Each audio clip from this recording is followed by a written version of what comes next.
afternoon, everybody.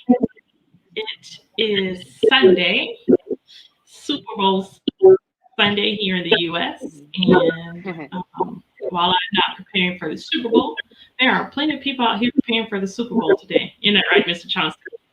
I got my food ready. When I get finished with this, I'm gonna start cooking and get comfortable for Super Bowl. And Kansas City will win. I I know love it. somebody who's ready for the Super Bowl. Right? Well, we are excited to be back in the den today. And if you are with us, we've been in the den for several months now.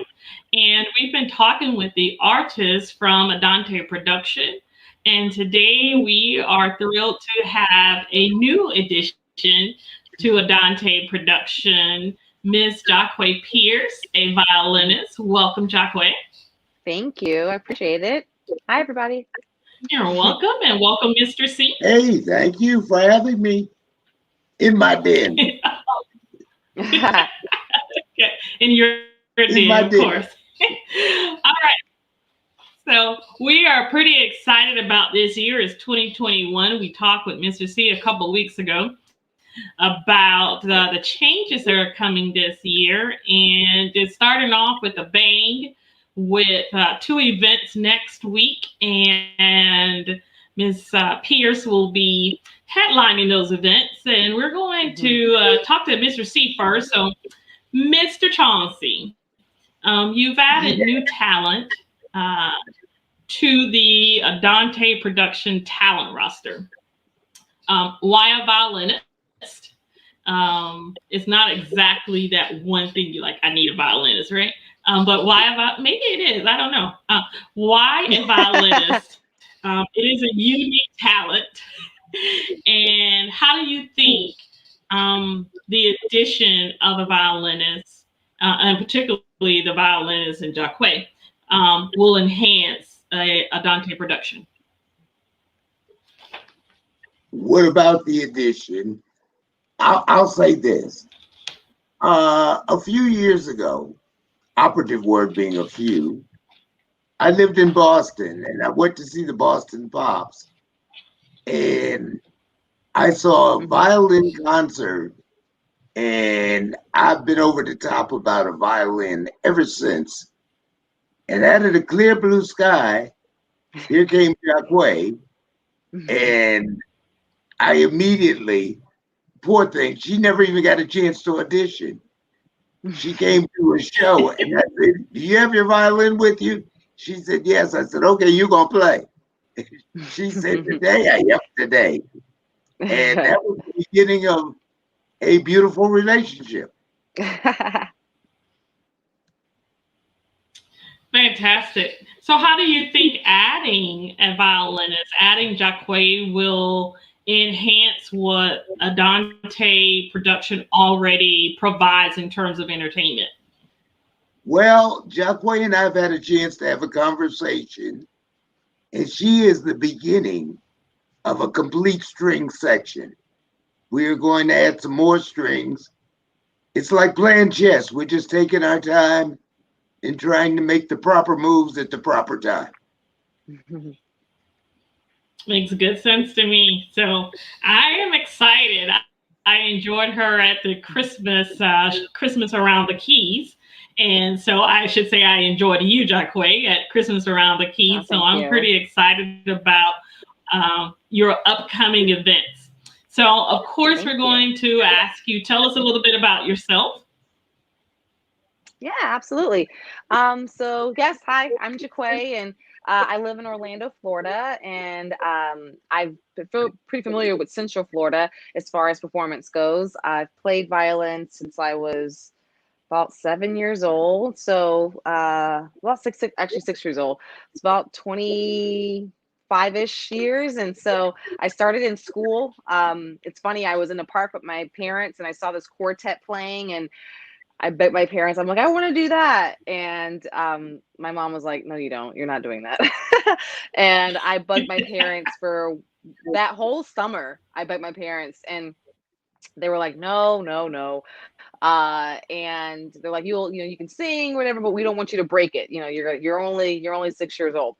And so that fall for school started, and yeah, they had a string program at my elementary school in Winter Park, Florida. So I came home and I'm like, okay, now it's at school, and my dad's like, okay, fine. But they said you can only do it if you practice. If you don't practice, it's not happening. We're taking the violin away, and that's it.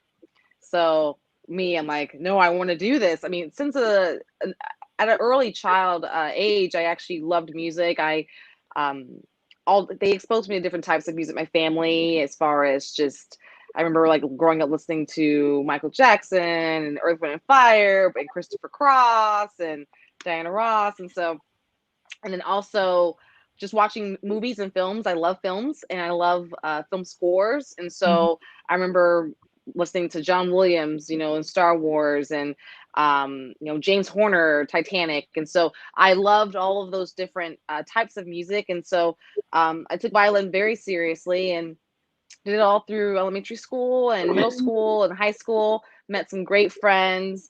And when I finished high school, I was in college and I was trying to figure out what I wanted to do. And I took the corporate route. That seemed like the best route and the most stable route at the time. And I worked at NBC Universal Orlando, and I did restaurants for a couple of years, and I transitioned over to human resources, and I actually did HR for 9 years.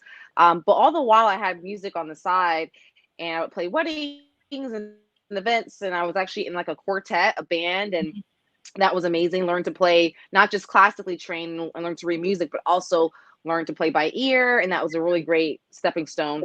And then about a year and a half ago, 2 years, I was like, you know what? I want to do this full time. I want to do music full time. It's so fulfilling. It's been the one stable thing since I was a kid, and I love it. And I think every year as I get older, my love for it just grows. And so I left the corporate world after 9 years, and it was scary. It was, terrifying, but also exhilarating and amazing and independent at the same time. And and I had a good 6 months. It was going great. And then COVID happened. But you know what? COVID happened to everyone, of course. And I know quite a few different musicians and artists, and really everyone in almost every industry was affected by it. But you know what? I used last year to kind of reinvent myself and think of some new ideas as far as being an artist and what does that mean to me. I think I was very nervous my first time stepping out into music full time. And I was a little more passive and a little more reserved, and I was waiting for opportunities to come my way. And this time around, I definitely want to do the complete opposite and chase after opportunities. And Chauncey has been amazing with that and just helping pave the way for that mantra that I have now. And I'm really excited. Well, it certainly makes a difference. I think if you have a dream and you have something you're passionate about, it's something that you have to pursue, right? So we're always absolutely we always talk about pursuing your passion, and that's because if you don't pursue it, you will never manifest it, right? And absolutely. So I think it's pretty exciting that you've taken a leap. And I have this saying that I have, that if you take the leap, it may not be as wide of a jump as you think, right? And I have experienced that myself in my own life. And sometimes things that seem really great to other people, because it's where you're supposed to be going and what you're supposed to be doing, that leap does not feel the same way. That move does not feel the same way. What looks like a leap to someone else feels like a step to you. And so absolutely, all the best wishes in your pursuit of your passion for the violin. Being a musician of skill requires time and practice. We've spoken with all of the artists here who take the time to practice. Whether we're talking to Chris Clark, who is, sort of multi-talented in terms of instruments, the guys from Groove who are multi-talented. We have singers who sing very different things. We've got Sherry who plays and sings. All of that takes practice in becoming a skilled musician, a skilled artist. How do you invest in yourself as a violinist? Well, you're right. It does take practice. I the two instruments stand out in my head the most. It's when you said Chris. So piano and violin, they're considered the two hardest instruments in the world, or just difficult instruments in the world. They can be pretty discouraging. And so with that, you have to practice. And so I realized that early on because I had a private teacher my first couple years learning. And then parents divorced and mom finances kind of changed. And so she's like, we bought the violin, but right now at lessons, we're gonna postpone those and you're gonna learn everything in school. So I knew at that moment, okay, I'm like, well, I have to try a little harder because I won't have that one-on-one coaching that I had before. So honestly, my teachers were amazing, and also my friends taught me a lot in school too, whether they realized it or not. And so as an adult, what I That was do is, fantastic. yeah, it was great. They'd be like, "Hey, hold it like this," or have your arm like this. And and some of them don't even really play anymore, but I'm so grateful for them. But as an adult, I definitely take a different approach to it as well. I have a private teacher. Her name's Donna Tolan. She's a violinist in the Orlando Philharmonic. And so I've been going to her for about a year and a half. I figured once I resigned from corporate, I should really have some professional influence with me. And so I've learned so much from her. Even my mother, she saw me at a performance and she's Mhm. like, "You sound great." And I'm like, "That's Donna." Donna's been helping me. So I go to her weekly. It's really great. And also I challenge myself. So Donna's really there from that classical standpoint. Even though I don't really play classical too often, classical music has those techniques that will really shape you as an artist and Mhm. challenge you. If anything, it's so challenging. And so I keep that there to keep me grounded and having learned new things. But on the other side, I challenge myself with doing more improv. So typically, you find that some classical musicians, they strictly read music and that's it. And so to transition over to be able to play by ear and hear a melody and just jump right in, that took me a couple of years to develop, and I'm still even working on that. So in my own private practice time, I'll just play my favorite artists, songs, genres, backing Mhm. tracks, and karaoke tracks, and I'll just try to jump in and play along with it and try different keys. That's important too. Certain instruments have certain keys that are easier to play in. So for violin, we like a couple sharps, two, three, four sharps, as to where jazz requires a lot of sharps, a lot of flats. That's just what you're used to hearing with jazz selection. So Mhm.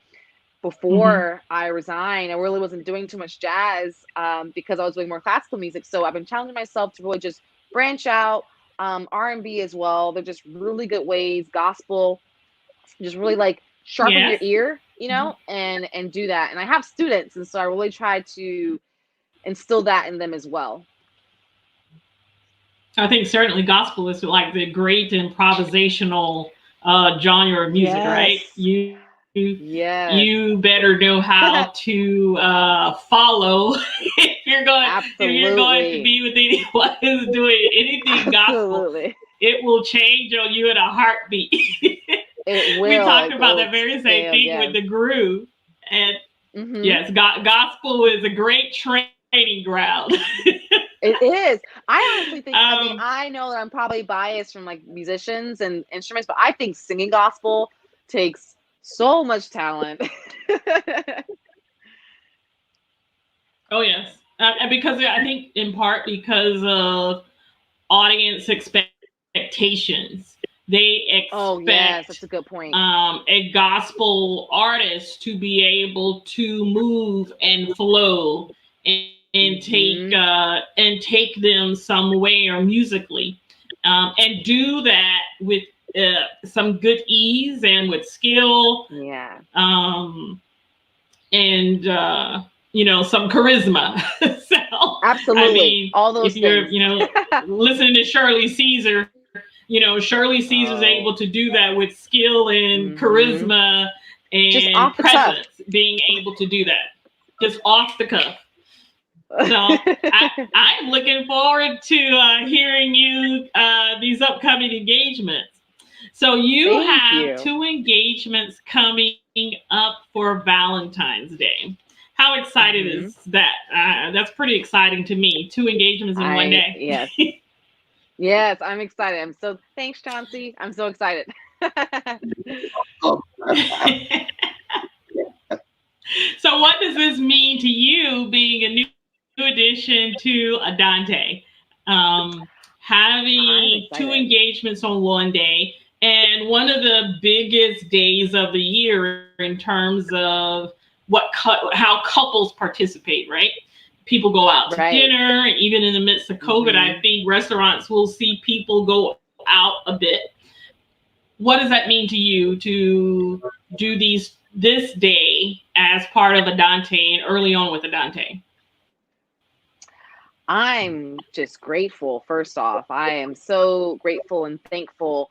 And with that, that also brings another level of like, I want this to be amazing. I want it to be just the biggest showcase of Dante Productions and show really what Chauncey and the talent group has to offer. And so I think no better day than Valentine's Day to do that.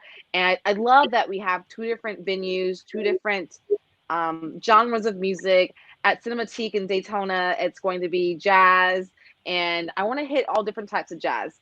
I want to hit old school jazz and current jazz, um, and really try to hit every. I try to do with all my audiences is just to really try to tap on all those different genres and things that they know and capitalize on that. And if there's maybe selections they don't know, even having them getting immersed and engaged in new artists. So Cinematique is gonna be Absolutely. great. It's gonna be intimate and just some really good live soulful music in Cinematique. So I'm excited about that. And then as far Well, as and Stonewood, it's gonna be great too. I'm sorry, go ahead. oh yeah, Stonewood I think will be absolutely Yes. it's certainly a rather different atmosphere because it is a dining atmosphere, but it's also a Hmm. large dining atmosphere. It's the Oh yeah. former Vince Carter restaurant, and it's a huge place, right? Full Right, of yeah. its natural ambiance in that restaurant. And so I think the violin will add something different. And so, Mr. C, why did you decide to do the violin? I mean, obviously, apart from your newfound love for the violin, why the violin at Stonewood? uh, I can give you the truth, or I can tell you another reason. The truth is the financial overhead. Financially, uh, we're trying some new things with Stonewood, and I didn't want to push them off the deep end financially yet, YET.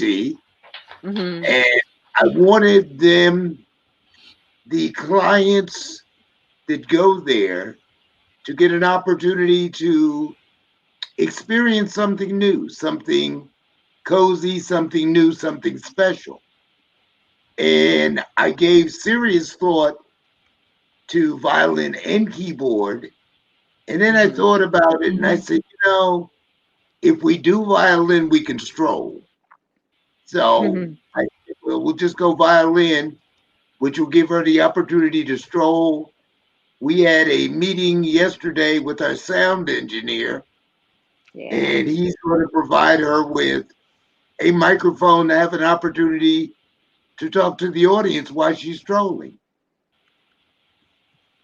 Yeah, Oh, I'm well, really this should be excited. pretty exciting. I mean, we've had Dante's had two very successful engagements um, with Stonewood and Daytona Beach, and so I think they are expecting, and so are we, that the 14th will be just as successful and engaging, but also it'll be quite different. I think it will be um, romantically enhancing, I should say. That's a great way I to put think it. that will go over quite well, quite well. Well, starting Well, in April, we're going to start something mhm, new at Stonewood called Third Saturday. The third Saturday of every month, we're going to provide a different genre of music. And really, it's almost like playing chess with me sitting here trying to decide which Saturday I'm going to put what in. And it's a mhm. lot of it's going to be based on audience and watching the audience to see what they're really engaging with. And the other thing is the corporate senior management of Stonewood is coming because they've never heard anything like this. And they're pretty excited about it too. So that we're setting up for that. And that starts the 17th of April. Well, it should be pretty exciting. The other engagements were well received, and so I think that is quite a good partnership that has been engineered between ADP and Stonewood, between the Dante and Stonewood. Well, I am. We always ask this question. First of all, Mhm. Mr. Chauncey, do you have anything else you like to say? Oh no. Wait a minute. Yeah, I do. Today is Super Bowl Hmm. and I thought so. the Hmm. stove is full. I got different things I'm cooking in different places. And Hmm. I'm going to just enjoy Kansas City winning. Well, I love doing at that to least you Florida. root. I don't. I I don't necessarily have a Uh, team, so I guess I should be rooting for Tampa Bay. But Tampa Bay made a change in their quarterback this year, and mhm. so in any case, It's a toss up. may the best team win, and Yeah, they may that will. Exactly. team be wearing red. Uh, yeah, Kansas City wears Okay. red. She knows that. Okay. Exactly. Jaquay, so we ask Mhm. every artist who comes to the den this question, and that is if there is any musician or musical artist, dead or alive, that you would have liked to meet or would like to meet, who would that be? Ooh, this is a good one. This is hard. Okay. Um, I would have to say Nina Simone. Wow. Ah, Yeah. Honestly, if I could just like been in one of her like practice sessions, that would have been enough for me. It's to sit in and see how she creates music. And I think, but if I was able to talk to her, oh my goodness, um, mm-hmm, it be being a woman, right? Being a female pianist, classical pianist, and that's what she wanted to be, was a classical trained. She wanted to play piano, and because she's black and a woman, back then they would not let her into that genre. So she was kind of like forced into becoming a jazz singer and piano player instead. But if you listen to her mm-hmm, music, she has all these classical notes underneath, and there's a song called "Wild as the Wind," and it's nothing but it's beautiful. Her voice is just absolutely captivating, but the piano, it sounds like a Bach or Mozart, selection, and she's adding lyrics and but saying that it's jazz, you know. And I just loved how she, I loved how she did love jazz too, but I love how she still was like, you know what, but I love classical and I'm going to tie those two together. And she made a lot of political statements in her music and didn't care what anyone said. And absolutely. um, yeah, it would have to be her for sure. I didn't Well, expect I think that that's a one. good hallmark of. I You tell didn't you. expect that one, Yeah, huh? There are always surprises in I tell Dante's you. Den. Always surprises. That's a beautiful, that's one of Always the surprises. wonderful. What was that, Chauncey? I think I one of said, the that things. one- Nina Simone blows my I'm sorry, we mind. missed. Oh yes, oh yes. A wonderful artist and wonderful artist. Right. Yeah. I think that's the hallmark of every good artist, right? Or the ability to blend Right. different genres, different themes to come up with a sound that ultimately becomes uniquely you, right? So when Right. you hear Nina Exactly. Simone, you know that it's Nina Simone. And whether it's a steady voice. I mean, we have some singers now with some very shaky voices, but you know that's them, right?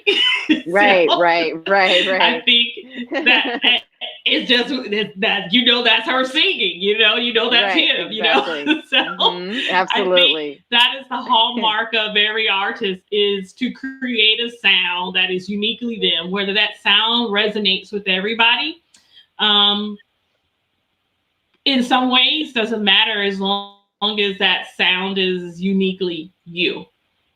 And so Absolutely. we look forward to hearing more from you, Jaquay, and what becomes Thank uniquely you. you as you pursue your passion for the violin. And I Thank believe you. Adante is going to be quite happy to have you around. I That's just me. am I don't already. own a Dante, but I'm just saying. I'm just saying. Well, we want to remind everyone that you can catch Miss Jaquay Pearce, violinist, at Cinematique on Valentine's Day for a special performance, 2 p.m. to 4 p.m. next Sunday, February 14th. You can buy your tickets at www.cinematique.org. There is limited seating, social distancing is applied, and we do encourage you to get your tickets so that you don't miss an afternoon of jazz with strings featuring Miss Jaquay Pearce. And if you do not get a chance to see her at Cinematique, you can join her for dinner at Stonewood Grill and Tavern on LPGA Boulevard in Daytona Beach from 5:30 to 8:30, as she will be a strolling violinist, adding some to your evening as you are out with your loves. Even if you're out with yourself, it's okay to love yourself, right? Yeah, please come out. So we want everybody to come out, enjoy yourselves this coming Sunday. You get an opportunity, get the love of your life or the love of the moment, and come out for some great jazz with strings and some mood enhancing music at Stonewood Yes. Grill. Yes. And if you are watching the replay, we want to say thank you. If you did not catch Yeah. Dante's Den live today with Jaquay Pearce, we want to say thank you. And we invite you to follow Dante's Den on YouTube, subscribe. There's some great music there to help you pat your feet and get moving by the acts of A Dante. And follow us on Facebook, Twitter, and Instagram. Look for A Dante Production. All right. Anything else, y'all? Oh, thank you If so not, much. then we'll Thank you. I say really thank appreciate it. you, Miss Pierce, for being here today. Thank Thank you, Mr. you. C, for being with us today. Your own den, as you said. My dad, you're welcome. Have a wonderful Thanks, guys. Sunday afternoon, everybody, and may your team win. You That's got wearing it. red. Bye bye. Bye. Bye. Bye bye.